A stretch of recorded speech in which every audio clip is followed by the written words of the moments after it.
Vladimir Putin, after the interview, said that he wasn't fully satisfied because you weren't aggressive enough. You didn't ask sharp enough questions. First of all, what do you think about him saying that? I don't even understand it. I guess it does seem like the one Putin statement that Western media take at face value. Everything else Putin says is a lie, except his criticism of me, which is true.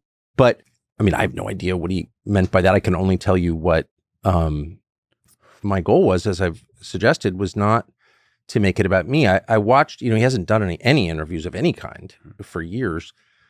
But the last interview he did with an English-speaking reporter, Western media reporter, was like many of the other interviews he'd done with Western media reporters. Mike Wallace's son did an interview with him that was of the same variety, and it was all about him.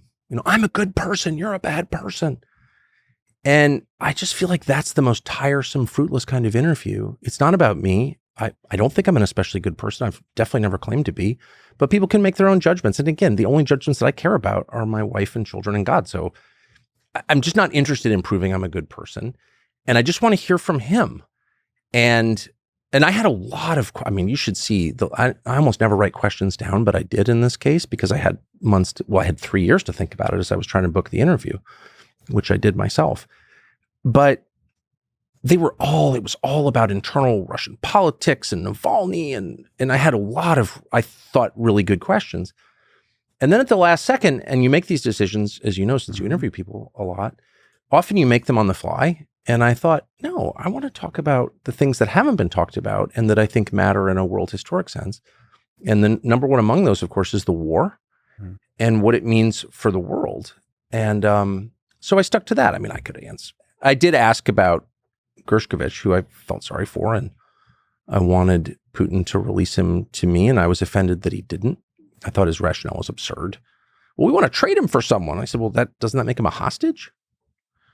Which of course it does. But other than that, I really wanted to keep it to the things that I think matter most.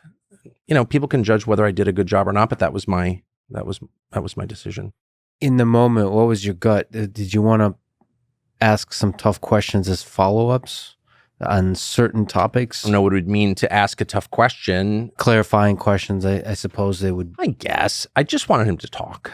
I just wanted to hear his perspective. Again, I've probably asked more asshole questions than like any living American. Sure. I'm, as has been noted correctly, I'm a dick by my nature. And so I just feel at this stage of my life, I didn't need to prove that I could, like, Vladimir Putin, answer the question. Sure, for sure. I think if I had been, 34 instead of 54, I definitely would have done that because I would have thought this is really about me and I need to prove myself. And also, no, there's a war going on that is wrecking the U.S. economy in a way and at a scale people do not understand. The U.S. dollar is going away.